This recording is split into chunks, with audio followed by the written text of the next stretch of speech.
Good morning all of you. आज हम cell का टॉपिक पढ़ेंगे नेक्स्ट। इससे पहले हम बहुत से टॉपिक डिस्कस कर चुके हैं, उनका डिस्क्रिप्शन के अंदर लिंक दे रखा है। आज हम सेल का इंपॉर्टेंट टॉपिक पढ़ते हैं, साइटोस्केलेटन सिस्टम या कोशिकीय कंकाल। मतलब कि कोशिका का खुद का एक कंकाल होता है, खुद का एक स्केलेटन सिस्टम होता है, जिसके द्वारा विभिन्न ऑर्गन सिस्टम जो होते हैं, विभिन्न ऑर्गन अपने आप को अरेंज करते हैं या अपने आप को व्यवस्थित रखते हैं। तो साइटोस्केलेटन के अंदर डिफरेंट टाइप की प्रोटीन की स्ट्रक्चर जो होती है वो अपने आप को उन ऑर्गन्स को अरेंज करने में हेल्प करती है। डिफरेंट टाइप की प्रोटीन पाई जाती है। कौन कौन सी प्रोटीन होती है उसके बारे में क्वेश्चन एग्जामिनेशन में पूछा जाता है। कंपटीशन एग्जाम में डिटेल में यदि एग्ज़ाम आता है, यदि काफ़ी डीप क्वेश्चन आता है तो साइटोस्केलेटन में से एक क्वेश्चन ज़रूर आता है। तो हम उन्हीं को डिस्कस करेंगे, कौन सी प्रोटीन कहाँ पाई जाती है, किस टाइप का वो स्ट्रक्चर बनाती है, उसका रोल क्या है, उसका वहाँ फंक्शन क्या है। तो ये हम पढ़ेंगे साइटोस्केलेटन या कोशिकीय कंकाल। तो यहाँ आपको कुछ अलग अलग डायग्राम दिखाई दे रहे हैं। मेनली ये तीनों स्ट्रक्चर जो होती है वो सेल का साइटोस्केलेटन बनाने में इम्पॉर्टेंट रोल प्ले करती है, कोशिकीय कंकाल बनाती है। एनसीईआरटी के अंदर साइटोस्केलेटन टॉपिक दे रखा है, लेकिन उसके नाम दे रखे हैं, नाम के आगे डिस्क्रिप्शन है वो बहुत ही कम है। तो एनसीईआरटी सिर्फ अपने को टॉपिक के साथ जोड़ देती है। अब पढ़ना क्या है वो डिपेंड करता है अपने ऊपर। यदि हमने कंपटीशन एग्जाम में बढ़िया तैयारी करनी है तो हमें डिटेल में उन टॉपिक्स को पढ़ना पड़ेगा। तो यहाँ पर साइटोस्केलेटन सिस्टम के अंदर मेनली 3 तरह के फिलामेंट पाए जाते हैं जो अलग अलग टाइप के प्रोटीन के बने होते हैं। मतलब कि साइटोस्केलेटन जो सिस्टम बनता है उसमें मेजर रूप से 3 टाइप के जो सिस्टम होते हैं वो इन्वॉल्व होते हैं और वो अलग अलग प्रोटीन के बने होते हैं। वो सभी प्रोटीन जो होती है वो सेल के अंदर अपने हिसाब से बनती रहती है। तो हम फर्स्ट पढ़ते हैं माइक्रोफिलामेंट। माइक्रोफिलामेंट या सूक्ष्म तंतु, इसको हिंदी में क्या बोलते हैं, सूक्ष्म तंतु। यहाँ तो स्ट्रक्चर दिखाई दे रही है आपको, ये सेल मेम्ब्रेन है, प्रोटीन, लिपिड और प्रोटीन की एक यूनिट मेम्ब्रेन होती है जिसमें 2 बाइलेयर लिपिड की और ऊपर नीचे उस लिपिड को सैंडविच के रूप में प्रोटीन अपने बीच में रखती है। तो प्रोटीन की लेयर के साथ साथ कुछ एक्टिन प्रोटीन के कुछ मॉलिक्यूल पाए जाते हैं जो मोनोमर होते हैं, मतलब कि एक अलग प्रोटीन के बने होते हैं। वो एक लंबे फाइबर, बहुत ही महीन आकार के तंतु होते हैं। उन तंतुओं को हम बोलते हैं माइक्रोफिलामेंट। माइक्रोफिलामेंट ये मेनली क्या होते हैं, स्ट्रेचेबल होते हैं, कॉन्ट्रैक्टाइल होते हैं, मतलब कि इनमें संकुचन होता रहता है।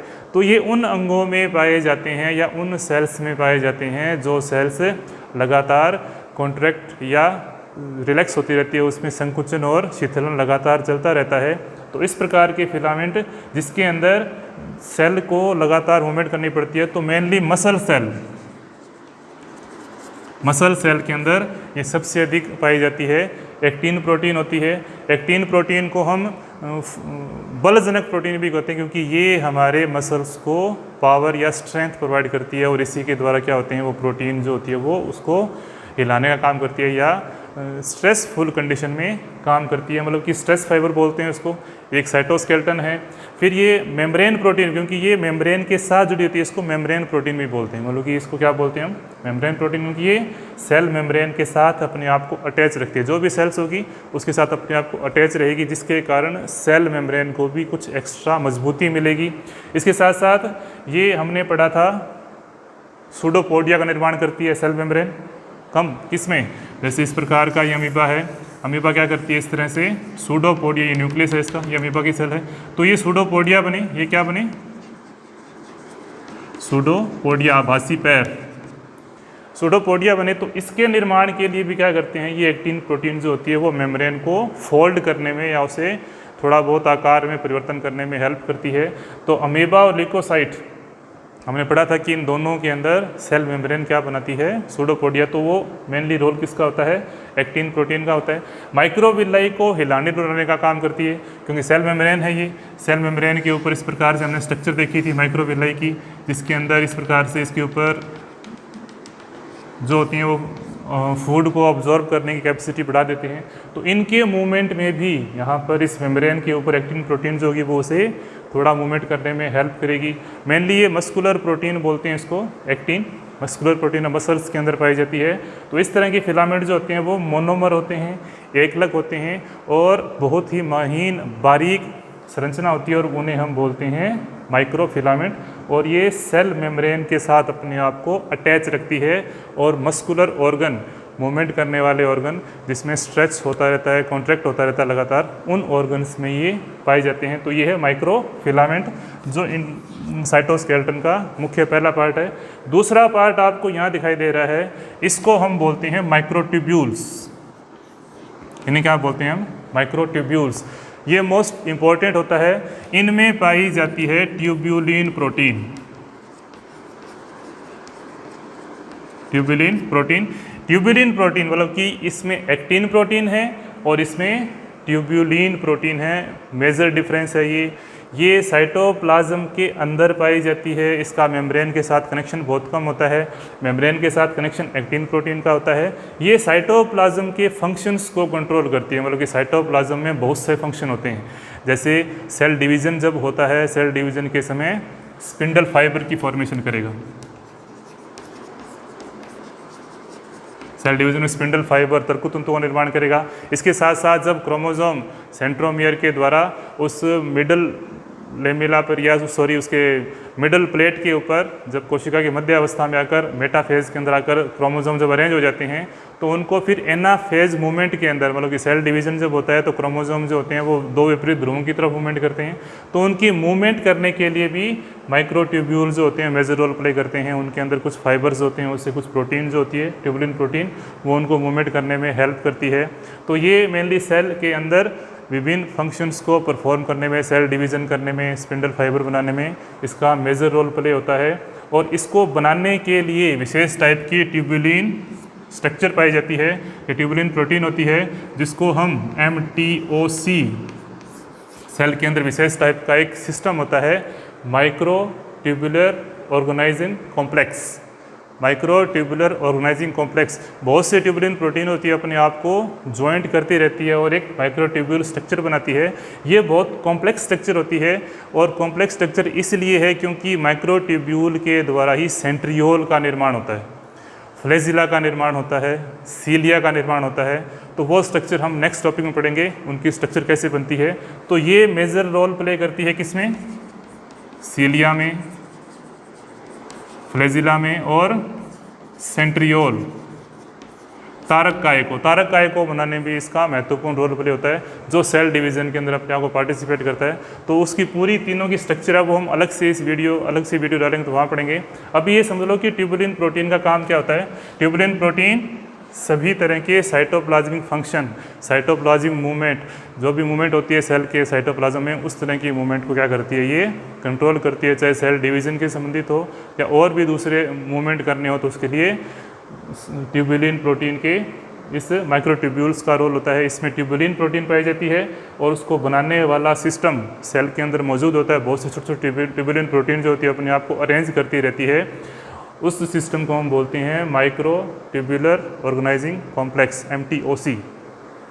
अब मेनली जो माइक्रो ट्यूब्यूल होता है उसमें दो टाइप की ट्यूबुलिन प्रोटीन होती है, अल्फा ट्यूब्यूल और बीटा ट्यूब्यूल। ये दोनों आपस में कैल्मेड्यूलिन प्रोटीन के द्वारा आपस में एक दूसरे से जुड़ी रहती है। किससे जुड़ी रहती है? कैल्मेड्यूलिन प्रोटीन से जुड़ी रहती है। और एक तरह का ये क्या बनाता है, एक स्ट्रक्चर बनाता है। उस स्ट्रक्चर को यहाँ पर बताया गया है। ये क्या है? ये अल्फ़ा है और ये बीटा, ये अल्फ़ा और बीटा। इस तरह से ये एक मोनोमर है, ये एक मोनोमर है। इस तरह से दोनों मिलकर क्या बनाते हैं? एक हेटेरोडाइमर। मोनोमर, डाइमर क्या होता है? एक ही मॉलिक्यूल्स का बना होता है, उसे हम डाइमर बोलते हैं। जब एक ही तरह के दो मॉलिक्यूल बने, एक ही तरह के तीन मॉलिक्यूल बने तो ट्राइमर हो गया। लेकिन यहाँ पर क्या हो रहा है, एक अल्फा ट्यूबुलिन है और एक बीटा ट्यूबुलिन है, तो उसे हम क्या बोलते हैं? हेटेरोडाइमर। यदि एक ही तरह का ट्यूबुलिन होती, अल्फा अल्फा होता, तो उसे होमोडाइमर बोलते हैं। लेकिन यहाँ पर अलग अलग टाइप के ट्यूबुलिन हैं जो आपस में, एक प्रोटीन होता है कैल्मेड्यूलिन। इसका भी इंपॉर्टेंट क्वेश्चन कई बार पूछा जाता है कि ट्यूबुलिन प्रोटीन में कौन से डाइमर को जोड़ने के लिए कौन सी प्रोटीन पाई जाती है, तो उसको हम बोलते हैं कैल्मेड्यूलिन प्रोटीन, जो होती है जिससे दोनों मॉलिक्यूल जो होते हैं अल्फा और बीटा के आपस में जुड़ जाते हैं और ये इस प्रकार अपने आप को अरेंज कर लेते हैं। एक सर्किल जो होगा वो अल्फा का होगा, एक सर्किल बीटा का, फिर एक सर्किल अल्फा का, फिर बीटा का, फिर अल्फा, फिर बीटा। इस तरह से ये अरेंज होती रहती है। तो हमें ऊपर से ये ऐसी दिखाई देती है। ऊपर से देखेंगे तो हमें ये ऐसी दिखाई देगी। यदि हम साइड से देखेंगे तो हमें ये ऐसी दिखाई देगी। इसमें 13 प्रकार के फिलामेंट जो प्रोटीन के ट्यूबुलिन के होते हैं उन्हें हम बोलते हैं, ये एक तरह का स्ट्रक्चर बनता है, उसे प्रोटोफिलामेंट बोलते हैं। इस तरह की जो स्ट्रक्चर होगी इसमें अल्फा और बीटा के कुल 13 सर्किल तो अल्फा के होंगे और 13 सर्किल बीटा के। इसके साथ साथ पीछे कौन सा सर्किल होगा यहाँ पर, बीटा का। इस तरह से वो स्ट्रक्चर होगी, तो पीछे इसके पाई जाएगी साथ में, इस तरह से होगी। और इनके बीच में क्या होगा, इस तरह से कैलमेड्यूलिन प्रोटीन होगी जो अल्फा और बीटा को अरेंज करेगी। तो एक के ऊपर एक अपने आप को क्या करती है, ये अरेंज करती है। और ये 13 फिलामेंट बीटा के, इस तरह से 13 फिलामेंट इस तरह से ये बना लेंगे, इस तरह से 13 फिलामेंट एक सर्किल इसका बना लेगा, फिर 13 फिलामेंट इसके स्ट्रक्चर बना लेंगे, तो आपस में जुड़े हुए हैं। इस तरह से ये भी इससे क्या होंगे, इस प्रकार से जुड़ते चले जाएंगे। इस तरह से ये भी क्या होगा, ये भी इस प्रकार से आपस में एक सर्किल बनता चला जाएगा। तो ऊपर से देखने पर हमें ऐसा दिखाई देगा, साइड से देखने पर हमें इसको यदि डायग्राम को ऐसे कर दें तो ये हमें ऐसी स्ट्रक्चर दिखाई देगी। ये जो 13 जो ट्यूबुलिन के प्रोटीन की जो स्ट्रक्चर है वो बनाती है प्रोटोफिलामेंट। मोस्ट इंपॉर्टेंट है, जब हम सेंट्रियोल की स्ट्रक्चर समझेंगे तो वहाँ उसको और डिटेल में समझेंगे। ये 13 प्रोटोफिलामेंट किस प्रकार सेंट्रियोल में अपने आप को अरेंज करते हैं, तो वो सेंट्रियोल की स्ट्रक्चर में समझेंगे। अब ये समझ लो कि ट्यूबुलिन जो है, माइक्रोट्यूब्यूल जो सेंट्रियोल को बनाता है, सेंट्रोसोम को बनाता है, विभिन्न स्पिंडल फाइबर की फॉर्मेशन करता है, सीलिया फ्लेजिला उनको निर्माण करता है। तो इनका अरेंजमेंट है वो ज़रूरी है। उसमें 2 टाइप की प्रोटीन है, अल्फा और बीटा। ट्यूबुलिन प्रोटीन है जो अपने आप को सर्किल में अरेंज करती है और सर्किल अपने आप को ऐसा दिखाई देगा। और प्रत्येक सर्किल के अंदर कुल 13 प्रकार के 13 जो होंगे वो ट्यूबुलिन के प्रोटीन के स्ट्रक्चर होंगे। और वो एक स्ट्रक्चर को हम बोलते हैं प्रोटोफिलामेंट, उसे हम क्या बोलते हैं, प्रोटोफिलामेंट। तो एक तरह से एक पॉलीमर स्ट्रक्चर है, छोटे अल्फा और बीटा ट्यूबुलिन की बहुत सारी स्ट्रक्चर जो होती है आपस में मिलती रहती है। तो इसमें ट्यूबुलिन प्रोटीन पाई जाती है। ये मोनोमर स्ट्रक्चर है, ये कॉन्ट्रैक्टाइल होता है, ये नॉन कॉन्ट्रैक्टाइल होता है, असंकुचनशील होता है, मतलब कि इसके अंदर किसी टाइप से कोई संकुचन करने की एबिलिटी नहीं होती है, मतलब कि नॉन कॉन्ट्रैक्टाइल होता है। यहाँ पर थर्ड जो टाइप का फिलामेंट है उसे हम बोलते हैं इंटरमीडिएट फिलामेंट, माध्यमिक तंतु, उसे हम क्या बोलते हैं, माध्यमिक तंतु या इंटरमीडिएट फिलामेंट। इसके अंदर क्या होते हैं, 8 टाइप की प्रोटीन पाई जाती है, 8 टाइप के फाइबर होते हैं। 8 जो होते हैं फाइबर होते हैं वो एक टाइप से क्या बनाते हैं, सभी मोनोमर के बने होते हैं। एक ही टाइप की प्रोटीन होती है जिसके अंदर मेनली केराटिन, डेस्मिन या वाइमेटिन, इन तीनों में से एक प्रोटीन पाई जाती है। और मेनली इसका काम, हमने न्यूक्लियस पढ़ा, न्यूक्लियस के अंदर हमने क्रोमेटिन नेटवर्क पढ़ा। क्रोमेटिन नेटवर्क मैंने आपको बताया था कि इस न्यूक्लियोप्लाज्म के अंदर अपने आप को व्यवस्थित रखता है। तो न्यूक्लियोप्लाज्म जो है और जो क्रोमेटिन नेटवर्क है उसको उस न्यूक्लियोप्लाज्म के अंदर व्यवस्थित रखने के लिए एक मचान, जैसे हम खेत में जाते हैं तो वहाँ पर ऊपर वहाँ बैठने के लिए खेत के अंदर एक छोटी सी मचान बना लेते हैं ताकि हमारा संपर्क भी न रहे और हम वहाँ पर अपने आप को व्यवस्थित कर लें। तो एक मचान की तरह काम करता है, उसके ऊपर क्रोमेटिन नेटवर्क जो होता है वो अपने आप को व्यवस्थित कर लेता है, न्यूक्लियोप्लाज्म के साथ कॉन्टैक्ट में भी रहता है और वो ऊपर से अपने आप को थोड़ा सा अलग भी रखता है। तो ये क्या करता है, क्रोमेटिन नेटवर्क के लिए एक तरह से मचान की तरह काम करता है। और उसमें 8 फिलामेंट पाए जाते हैं, 8 फिलामेंटस प्रोटीन पाई जाती है, जिसके अंदर 8 फिलामेंट प्रोटीन के अंदर ये प्रोटीन जो केराटिन, डेस्मिन और वाइमेटिन, इंटरमीडिएट फाइबर्स के अंदर पाई जाने वाली प्रोटीन। तो माइक्रोफिलामेंट के अंदर एक्टिन प्रोटीन, माइक्रोट्यूब्यूल्स के अंदर ट्यूबुलिन प्रोटीन और इंटरमीडिएट फिलामेंट के अंदर केराटिन, डेस्मिन और वाइमेटिन। एक तो ये न्यूक्लियस के अंदर क्रोमेटिन नेटवर्क का मचान बनाता है, साथ में मसल्स के अंदर जेड लाइन, एम लाइन, हम मसल स्ट्रक्चर पढ़ेंगे। यदि थोड़ा बहुत अगर आपको ध्यान हो तो मस्कुलर स्ट्रक्चर जो होती है जिसके अंदर हमारी जो रेखित पेशियाँ होती हैं, स्टायरेटेड मसल होती हैं, उन मसल्स के बीच में जगह जगह पर कुछ बैंड पाए जाते हैं जो मसल्स को कॉन्ट्रैक्ट और रिलैक्स करने में हेल्प करते हैं। उन्हें जेड और एम बैंड भी इस तरह से कह सकते हैं। तो उनके बीच के अंदर क्या करते हैं, ये फिलामेंट जो होते हैं वो पाए जाते हैं इंटरमीडिएट फाइबर, इनको माध्यमिक तंतु बोलते हैं। तो न्यूक्लियस के अंदर मचान का काम करेगा, और मसल्स की जेड और एम लाइन को आपस में क्या करेगा, ये जोड़ने का काम करेगा या उनके बीच में कॉन्ट्रैक्शन को काम करेगा।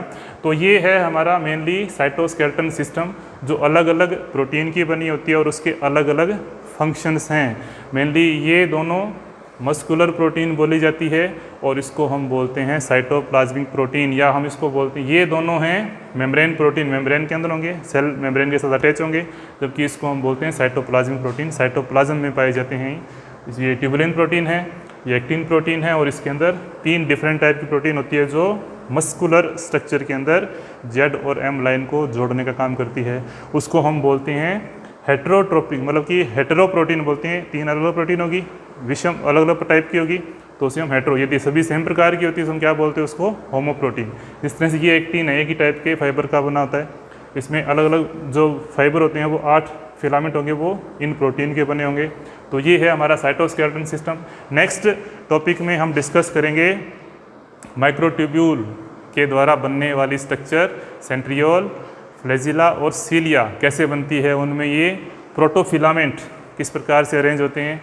हमें प्रोटोफिलामेंट को याद रखना है कि ये ट्यूब्यूलिन प्रोटीन जो अल्फा और बीटा है उसके इस प्रकार से 13 स्ट्रक्चर जो होगी वो अपने आप को ज्वाइंट करेगी। एक अल्फा का सर्किल, एक बीटा का सर्किल, आपस में कोलमेड्यूलिन प्रोटीन के द्वारा आपस में क्या करते हैं, दूसरे को ये ज्वाइंट रखते हैं। तो आज के लिए इतना ही है। नेक्स्ट टॉपिक हम साइटोस्केलेटन का भी एक पार्ट पढ़ा है जिसको हम पढ़ेंगे सेंट्रियोल, स्पेशल टॉपिक होगा वो। धन्यवाद।